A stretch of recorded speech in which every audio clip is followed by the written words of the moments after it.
So, folks, there is a thing called diversity, equity, and inclusion. I don't know.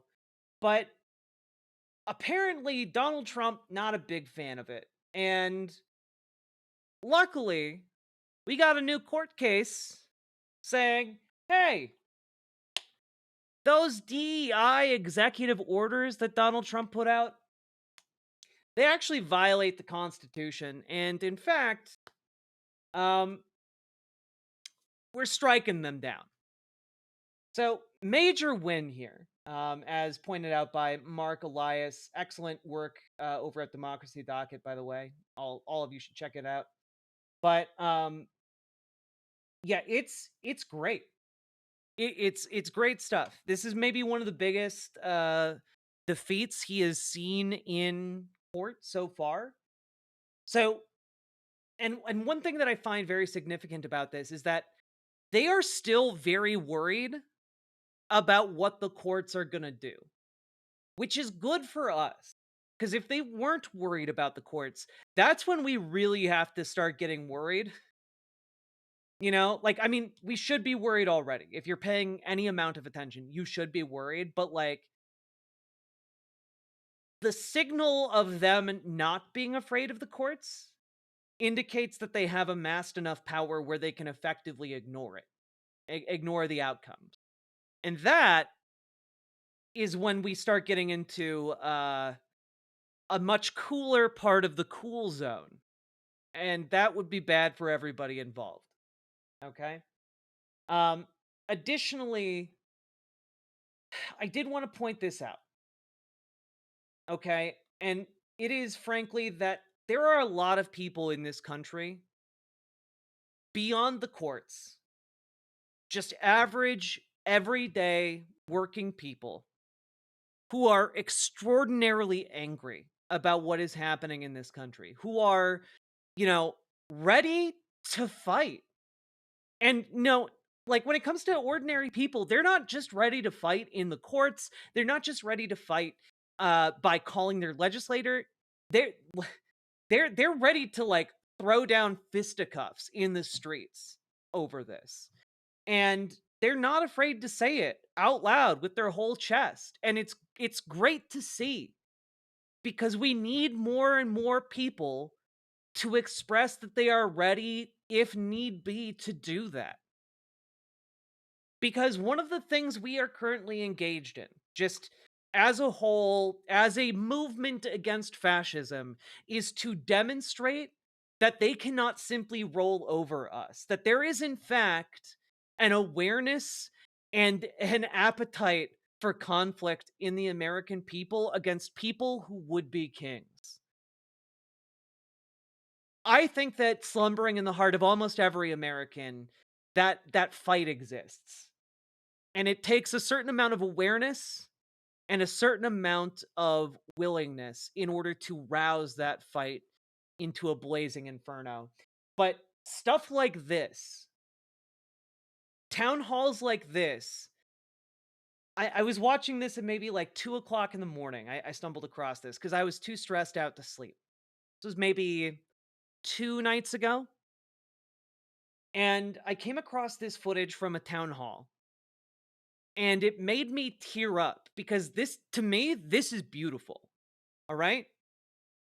This, to me, this made me go, fuck yeah. If need be, we ball. This is part one of two. I'm a 20-year veteran teacher. As I said, I've been behind you in local stores. You came to the 100th anniversary of the Albany Library branch celebration where my band played inside. Okay? I saw you on TV at NOAA. I saw you on TV at the Department of Education. What I'm saying is this. Somebody asked you what your red line was, and you said that the time is always right to go. Does that mean the red line has already been crossed? Because I think it has. If you ask us to show up, Congressman Tonko, we will show up. Now, this is again a 20-year veteran teacher who, he's got a band. He plays music. He cares about his students. He wants to show up in order to make a better world for his kids. You know? That's what he has dedicated his life to doing. And he is here talking to a Democratic, congressman, imploring him, we are here. We are willing to fight and we will lay ourselves down in order to win this fight. But we need you guys, our elected representatives, to fight alongside us. Okay? Here's part 2. And this is what you know what? Against my better judgment, this is the kind of shit that makes me feel patriotic. Not politicians doing, their political stunts, but average working people coming out and saying, no kings, no Nazis, no collaborators. You ask us to show up, Congressman Tonko. We will show up. In DC. But it cannot be. We have to take the gloves off. We can't live for protocol. They're not playing by the rules. We have to take it to them. When I saw you at those places, and I saw you next to Maxine Waters, again, I was so proud that my representative was on the front line, right there. But I thought about Jimmy Carter, and I thought about John Lewis. And I know what John Lewis would have done. He would have gotten arrested that day. Make them outlaw you. We will stand behind you. We will be there with you. I will get arrested with you. I will do it. You asked us to show. Dude got a standing ovation from a room of liberals for calling on his congressman to go and get himself arrested. And we will all get arrested alongside you. This is the kind of fight we need. This is the kind of spirit we need to cultivate. These are not leftists. These are liberals. These are liberals saying, we will go with you and we will go into that building alongside you in order to make sure that what is right is done. That's solidarity, that's organizing, and that's bravery.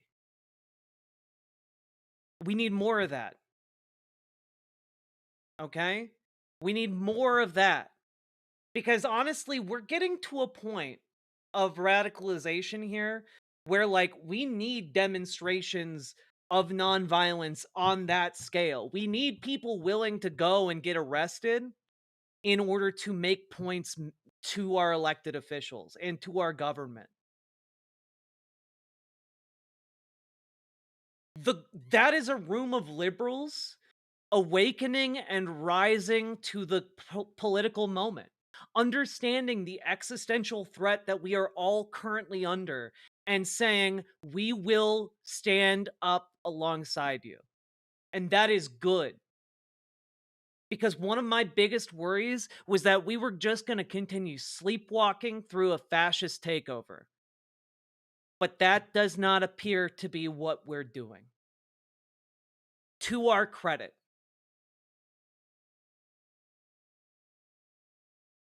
So this is good news.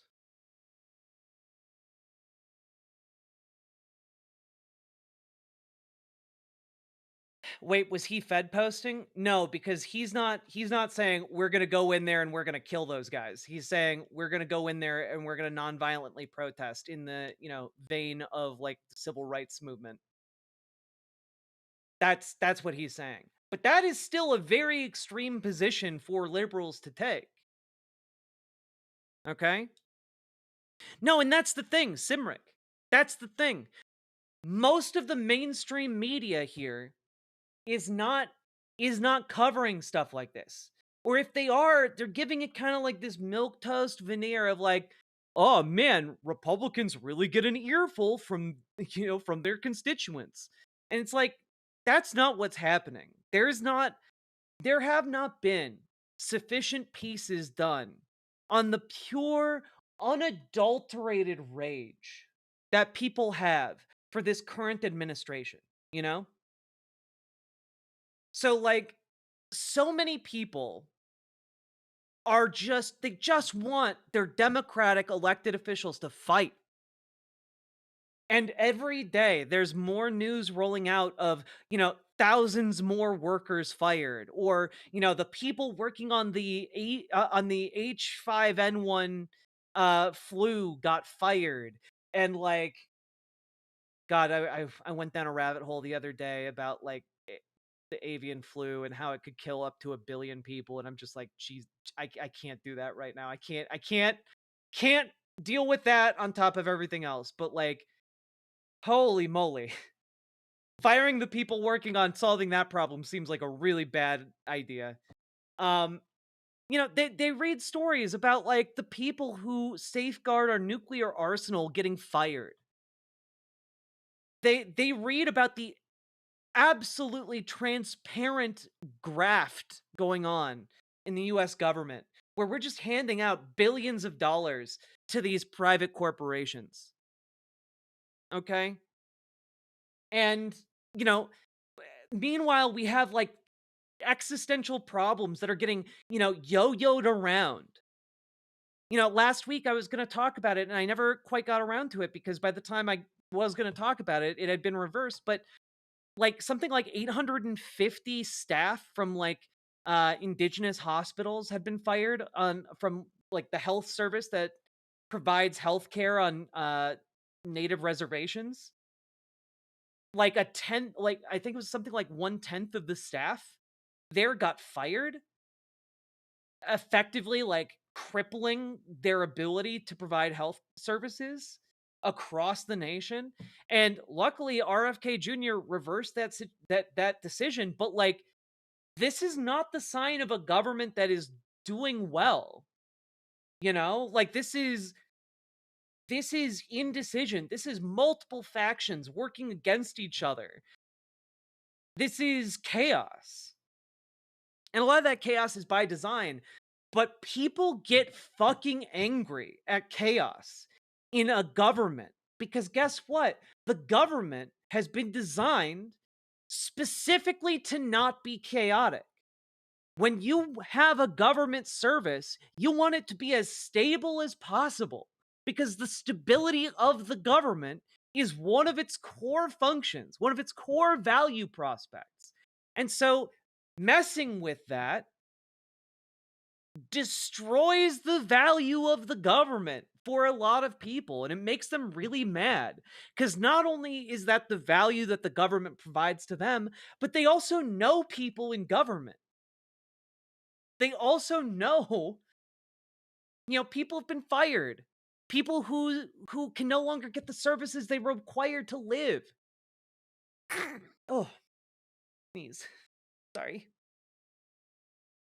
So like, this is all making people very angry. And one of the final straws, I think, especially for Republicans, a lot of Republicans, which by the way, were cackling happily along with a lot of the other cuts that were being made. But suddenly, US aid was cut. Why is that a big deal? Because US aid buys a lot of crops. 20% of US aid's budget goes directly to American farmers, buying their crops, giving them income stability. All right?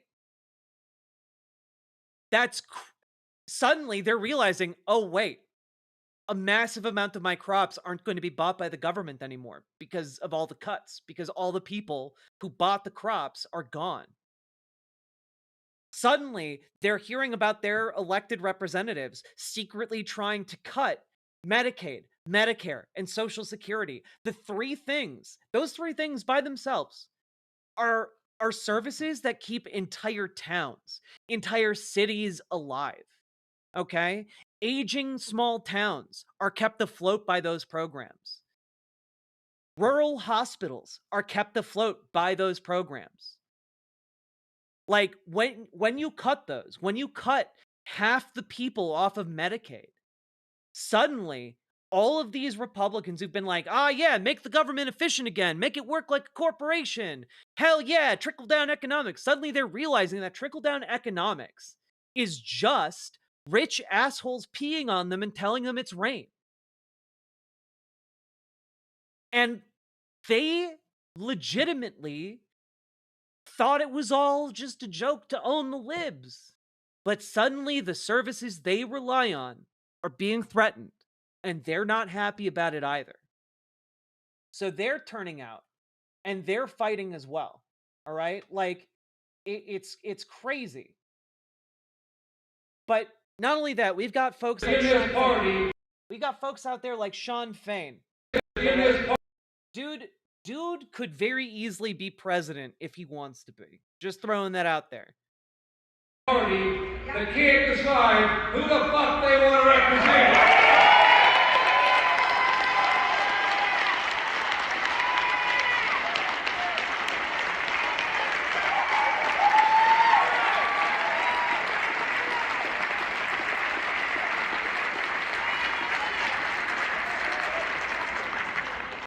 If anyone can find this full speech, by the way, I would love to see it. I haven't been able to track it down.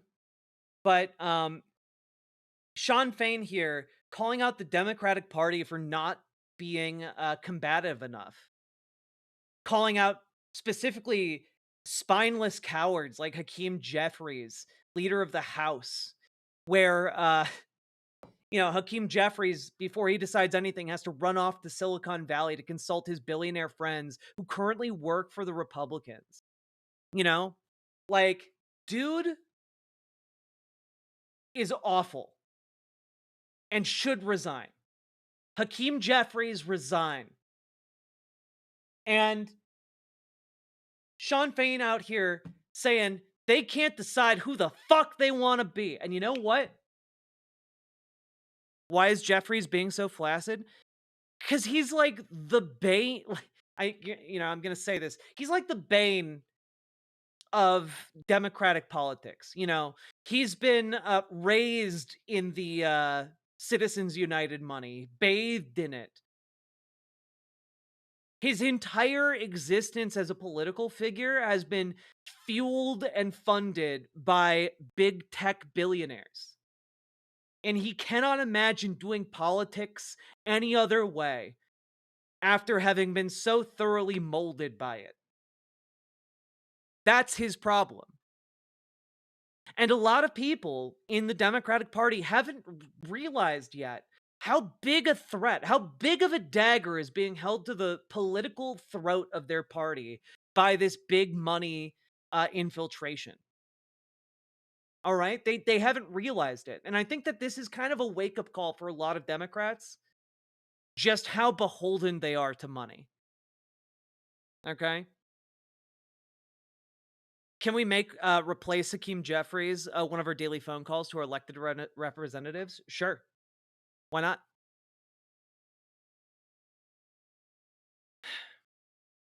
He's like Bane if Bane shattered his own spine. Exactly. The Dems know it's weaponized incompetence. I think that there are still a number of Democrats in the House and in the Senate who they know that money plays a role, but I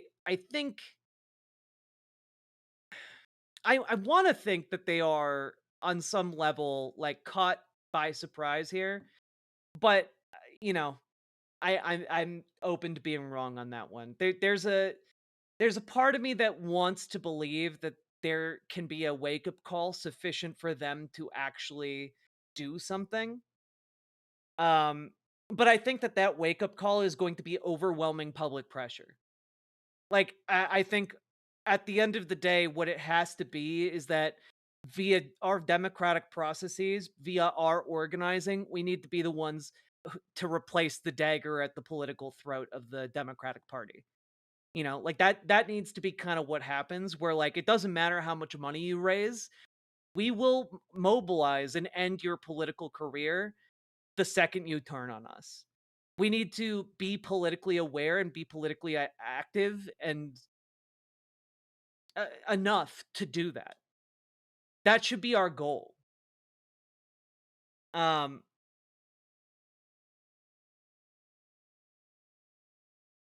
So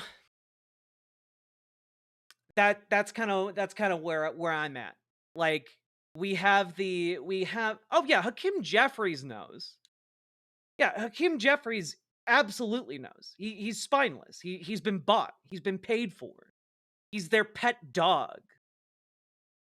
And that's why I think we need to change our tune in relation to some of these elected officials from like you need to fight for us to you need to resign. You need to get out of the way.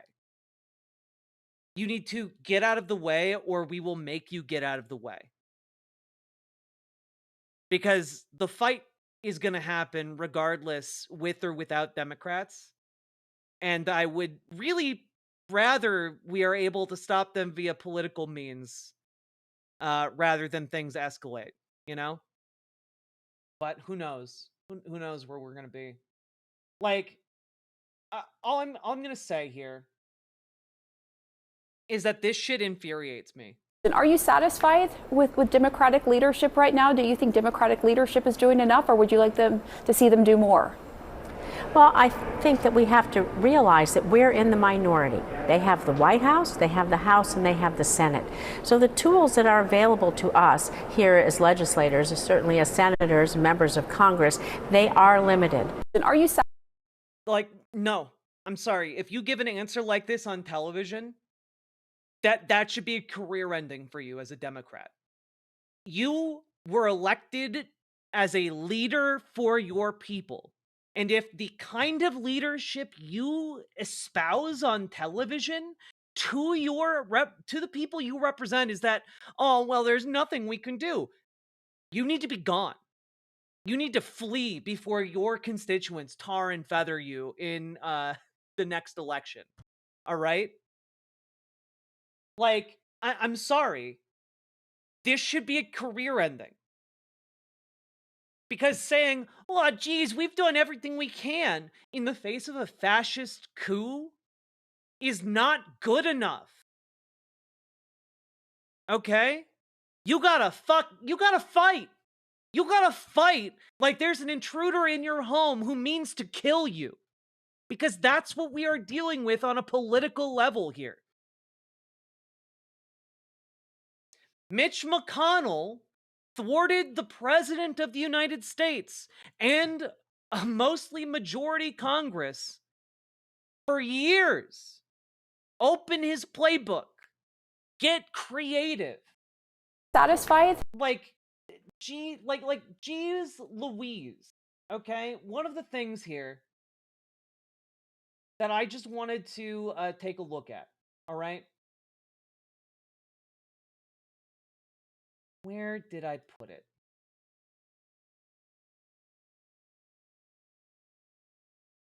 It might be back here.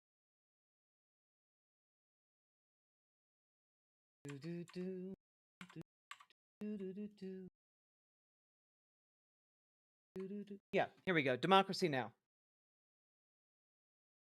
This is Democracy Now!, democracynow.org, The War and Peace Report. I'm Amy Goodman. Amy! 1 month into Donald Trump's second presidency, he's mostly governed through executive orders and carried out his agenda with sweeping cuts by the richest man in the world, Elon Musk, the billionaire, and his so-called Department of Government Efficiency, all of which has generated a slew of protests, lawsuits, judicial rebukes. This week, Trump shared an illustration of himself wearing a crown with the headline, "Long Live the King." Fuck the king. God, I can't even. Let's skip ahead here. Bernie Sanders' recent pieces for The Lever headlined, "Trump just limited your payout for airline mishaps."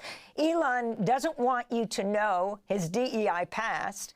And Musk just scored more government cash while pushing education cuts. Well, you're here for a big podcast convention. You were talking about climate. No, it's David but Sirota. Talk about what's happening right now and the level of resistance. This is David Sirota, not Ben Stiller. Ben Stiller's busy directing Severance Season 2. I think what we have to understand is that the question that we have to ask is, why is Donald Trump behaving the way he's behaving when his party already controls Congress and the courts? What is the point of trying to do what he's doing without going through the normal process of legislating? Right? If you want to close down the Department of Education, if you want to close down the Consumer Financial Protection Bureau, the way to try to do that is through legislation, through passing it through Congress, having the law upheld in court. His party controls those institutions. So why hasn't the White House tried to do that through the normal process? And I think if you step back, what you see is what they're trying to do is create the precedent that a president can do whatever a president wants, that it's not a co-equal branch of government, that essentially it is a king, an elected king. And I think they're relying on the idea that people, or at least their base, doesn't necessarily know or care about what the difference between a president in a co-equal branch of government is versus an elected monarch. They're trying to create a precedent that presidents cannot be constrained at all. And your response to Elon Musk saying we're talking about the thrashing of the bureaucracy as we try to restore democracy. I mean, you watch Fox and all they're talking about is laughing about people getting doged. They're cutting the fat out. You're not hearing about what the services are that are being slashed, sliced and diced across this country. This is an old tactic. This reminds me of the Gingrich era. Newt Gingrich, when he rose to power in Congress, I mean, one of the quotes that has stuck with me, and I don't remember where we saw it. I think I covered it on the show, but it's all circuses, no bread. You know, they're giving everyone nothing but distraction. That's it. You know, and that's what they're providing to their voters, but that only goes for so long. You know, your Republican voters rely on these services, and they're going to find out that you're trying to fuck them over. They're gonna find out. No matter how many circuses you throw, they're gonna figure out that the bread has stopped. You know, they're gonna start getting hungry.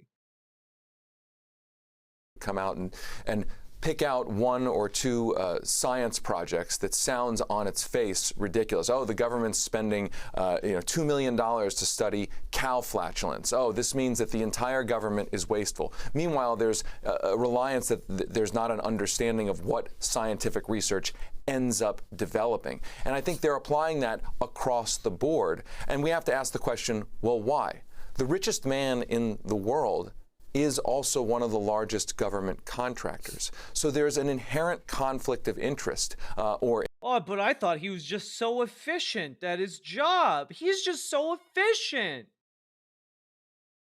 That's why he's so rich. It's not because the government gave him all his money. In the case of the Trump administration, I guess, an alignment of interest. The more you cut public services, the more it creates essentially the impetus to hire private contractors, and the guy who's doing the overseeing of the cutting happens to be one of the largest private contractors. You recently said on social media, quote, "It's not really a political party at this point. It's better understood as a country club with status perks for its emeritus leaders." And referring to the Democratic Party in response to news that former VP presidential candidate Kamala Harris had signed with CAA to represent her on her post-White House initiatives, including speaking engagements and possible book deals. Look, the Democratic Party doesn't seem to be interested in changing, at least not yet.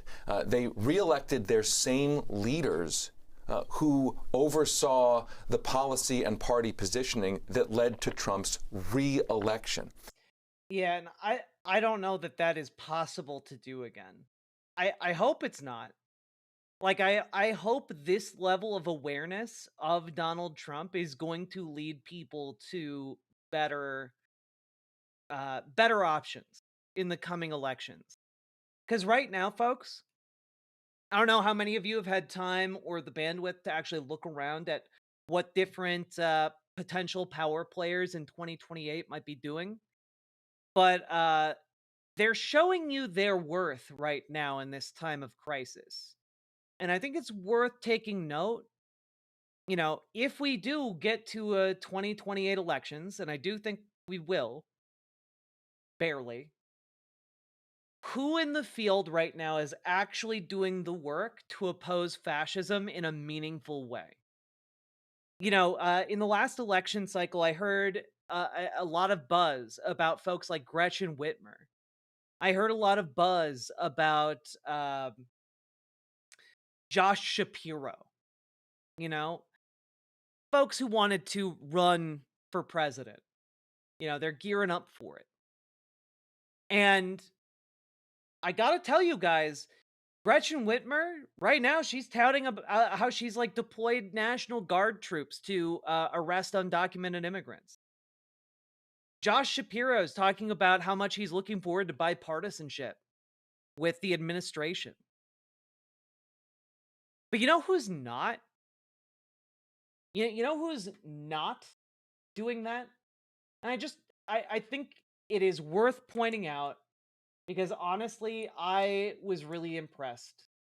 And I just really want to emphasize, um, I really want to emphasize that, like, I think JB Pritzker has the potential to be the real deal. And I know that he's a billionaire, and that counts as a huge mark against him in my book. However, I will point out that he is, by every metric I can figure out, actually walking the walk to oppose this motherfucker, you know? Um, let's see, where is it?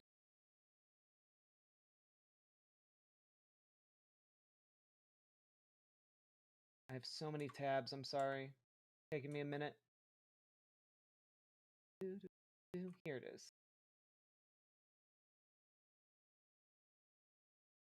This is a statement he put out 5 days ago, and I just thought it was really good. It's one of the few statements from an elected Democrat where I'm like, dude actually kind of gets it.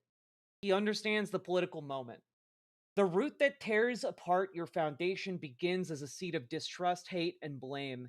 The seed that grew into a dictatorship in Europe didn't arrive overnight. It started with everyday Germans mad about inflation and looking for someone to blame. I'm watching alongside Illinoisans what's happening in our country right now with dread. The authoritarian playbook is laid bare. They point to a group of people who don't look like you and tell you to blame them for your problems. What comes next? My oath is to the Constitution of our state and of our country. We do not have kings in America, and I don't intend to bend the knee to one. I'm not speaking up in service to my ambitions, but in deference to my obligations. It took the Nazis 1 month, 3 weeks, 2 days, 8 hours, and 40 minutes to dismantle a constitutional republic.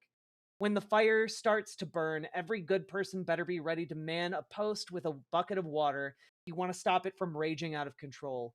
Tyranny requires your fear and your silence and your compliance. Democracy requires your courage. So gather your justice and humanity, Illinois, and do not let despair overcome us when our country needs us the most.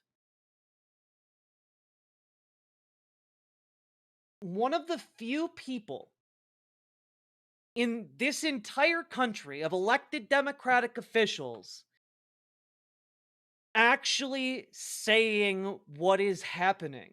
And I know that that is a low fucking bar. A low bar. But it's an important one to clear, I think we'll all agree. And the fact that there is someone currently brave enough to say it directly and with their chest counts for a lot. You know? At least in my book. And I think that this could be the guy with the juice. I know that Illinois has been doing pretty well under JB Pritzker. I think maybe he could make it work, you know? So all I'm saying is pay attention to the Democratic field right now and look at people who are actually doing what they need to be doing in this time of crisis. You've got Alexandria Ocasio-Cortez, you've got J.B. Pritzker, you've got Bernie Sanders, and you've got a handful of other folks. But it is a thin field out there. And like, we've got to do more. We've got to do more.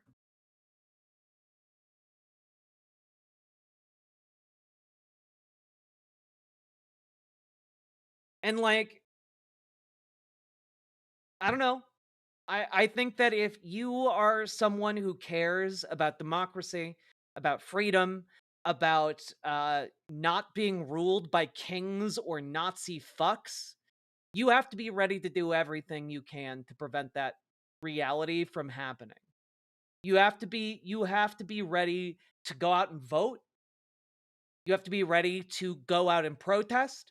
You have to be ready to go out and call your elected officials. You have to be ready to do the work.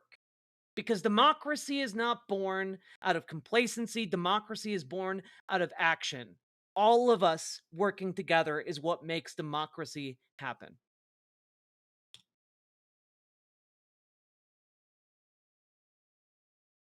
And we'll see. But I just wanted to say that because that David Sirota reminded me of J.B. Pritzker there. That's the same leadership that led to Trump's first election in 2016. The party doesn't seem interested in changing how it approaches its own voters or its own effort to win elections. There's some lip service to the middle, to the working class, but there's not really a change in policy. What do you make of Senator Sanders now going around the country and speaking in red districts? One of the only guys actually doing politics. Like, I gotta be honest with you guys, it should be one of the biggest no-brainers in the world to work with Bernie Sanders and cover more red districts and get people out to talk about this. Make it a story. That are most vulnerable. He says if we can turn around 3, he says, they've ended their extremely narrow lead in the House. Yeah, look, I think Bernie Sanders is doing the right thing. It's an example of what the Democrats at large should be doing, which is actually going into and trying to speak to the disaffected working class that used to be the base of the Democratic Party. The problem is that the Democratic Party, its leaders, are caught between the demands of their donors and the demands of voters, which is why so often the Democratic leadership sounds incoherent. If you're trying to address what voters want, but also trying to enrich or appease your donors, you often sound like you stand for nothing. I mean, can we actually explain or answer the question, what do the Democrats stand for right now, other than, in theory, rhetorically being against Trump, even though they're giving votes to confirm some of his nominees? I think the average person has trouble even articulating what is the Democratic Party for? What does it support? What does it advocate for? There's not really much of an answer right now. Yeah, that's because the last 10 years, it's just been an opposition party. They're just not Trump, and that's not good enough. You had a recent piece on Elon Musk's previous support for DEI policies at Tesla. Yeah, well, look, only a few years. All right, we're good. We're good with this. But like, it's absolutely fascinating, right? Like, I'm just so hungry for any kind of politician or political figure who can actually oppose this awful administration. I want to see a fight. I want to see people actually standing up for what is correct and what is right and what should be done.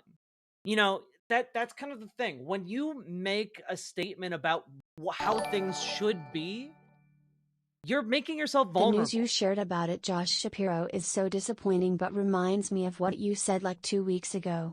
No permanent enemies, no permanent allies. Yep. Oh well. Thank you. Next. Exactly.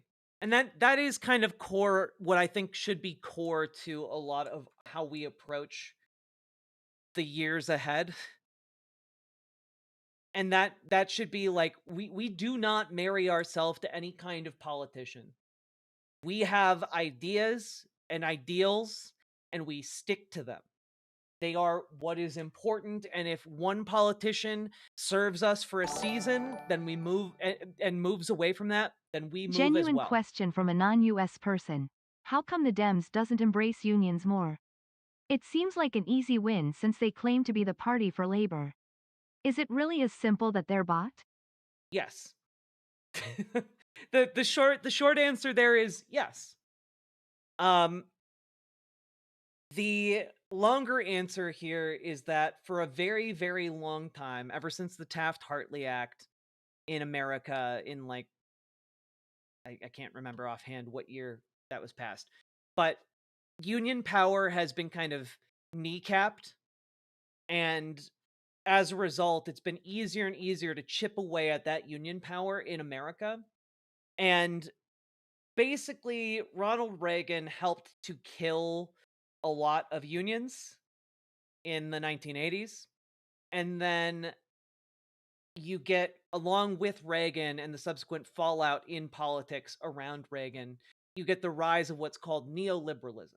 And neoliberalism essentially is this bastard child of an unholy alliance between capital and nominally liberal values. It's kind of like capitalism wearing a liberal skin suit, you know?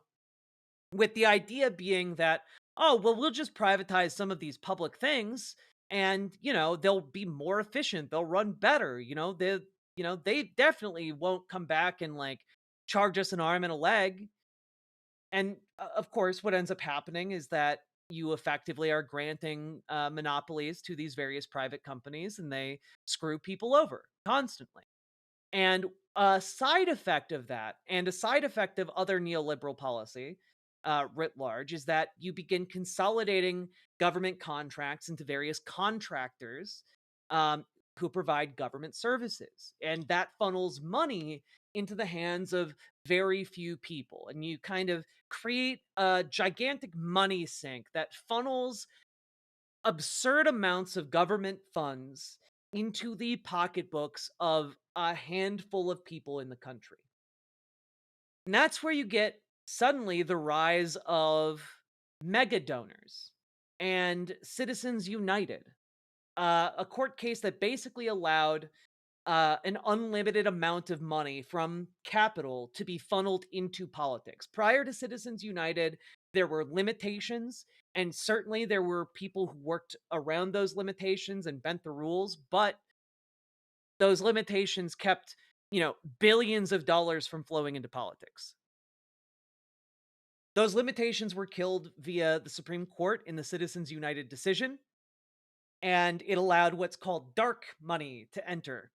And that's basically untraceable money donated to super political action committees that then campaign on behalf of different candidates, which effectively meant that companies and capitalists could funnel as much money as they wanted into a political race, which that then sets the stage for folks like Elon Musk to just drop $250 million into a political race and change the outcome.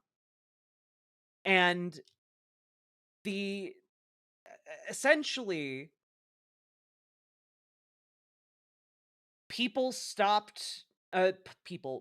Democrats stopped appealing to unions because union membership kept going down, kept getting chipped away at by capitalists, by different laws, by different interpretations of laws, by capitalist propaganda. And ultimately, there came a tipping point where a lot of Democrats just said, look, we can't get the support we need to win from declining union membership. So we're just going to do the easy thing, and we're going to get a bunch of money from these corporate donors, buy a bunch of ads, then we don't have to do as much work, and we are basically guaranteed our jobs, and all we have to do is, do a one vote here, one vote there in a way we wouldn't normally, and that's that. Effectively, that's the story of how we got to where we are.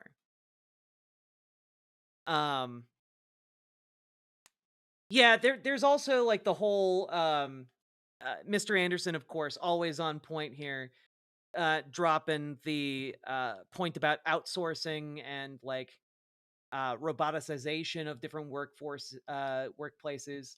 But yeah, like a lot of jobs got shipped overseas to kill the union movement here in America. It is a sad tale, but it is not one that was inevitable. We could have done things differently, and that means we can still do things differently now. So that's where we're at.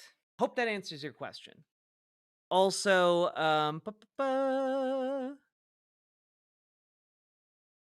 yeah, Josh Shapiro is very disappointing.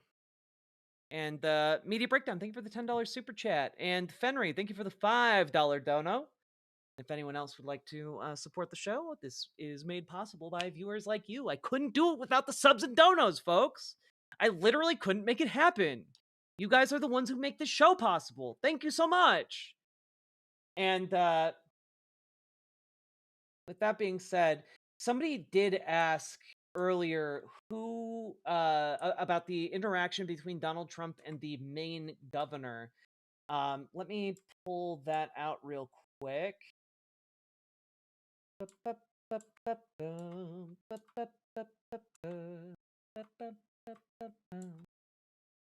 quick, need to find it. I have so many tabs. So many tabs open. One.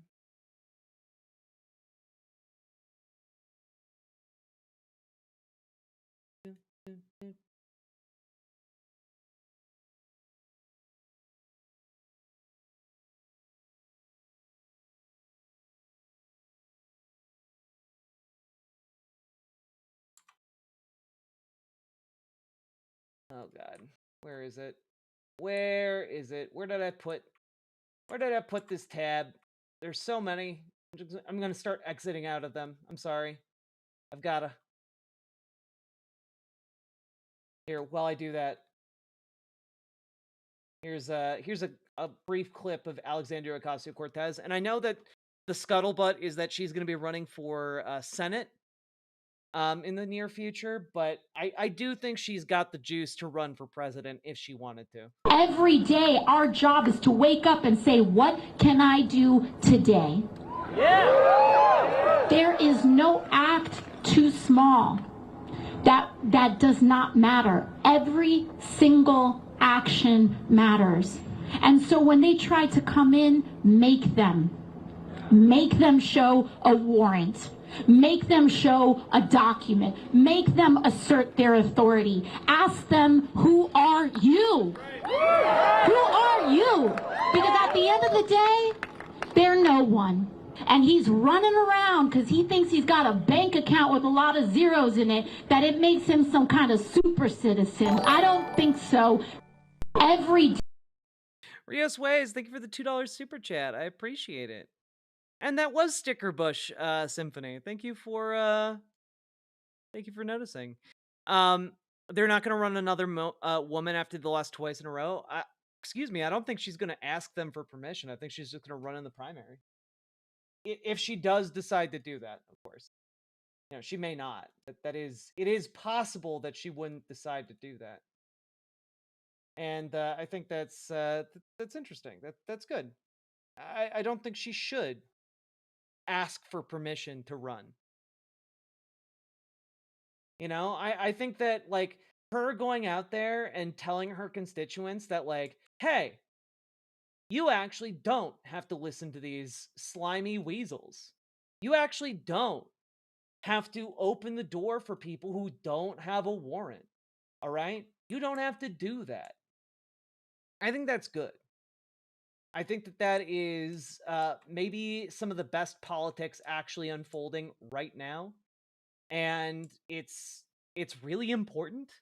Like, I'm sorry, but uh, I'm just gonna throw this out there. All right, just throwing this out there real quick before we get to the main governor.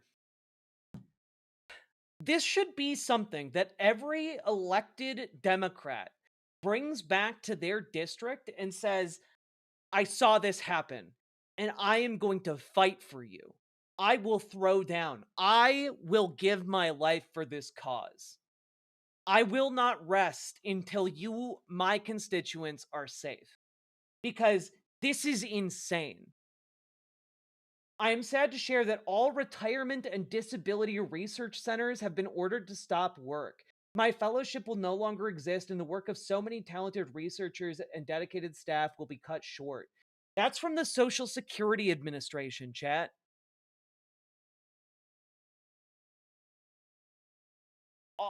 That is not just the future of your parents or your grandparents. That's your future. That's the future of your children being given away so that rich assholes can have a tax cut. That's what's happening. And the fact that our elected representatives, instead, so many of these Democrats will just go on TV, oh, there's nothing we can do. Oh, whatever. Well, why? What can we do? We're just some of the most powerful political figures in the entire country. What could we possibly do? And it's like, I don't know, fucking figure it out. Many people a lot less powerful than you have had a much bigger impact. So sit down, brainstorm, and figure it the fuck out instead of having your go-to plan being do nothing and then just run on the virtue of not being Donald Trump. That's not a winning strat. If you do that, you need to know that your political career is done. Your time in the sun, your ability to show your face in public with dignity is done. Everyone in your town, everyone in the place you purportedly love and represent will know you for being the traitor who abandoned them. In their time of crisis, turmoil, and need, you turned your back and you sat with a thumb up your ass doing exactly dick and shit. And when asked, what are you gonna do to stop this? You said, oh, geez, I don't know what I'm gonna do. I'm just a little baby. I'm just a little birthday boy. Hakeem Jeffries, resign. Absolute abandonment of duty.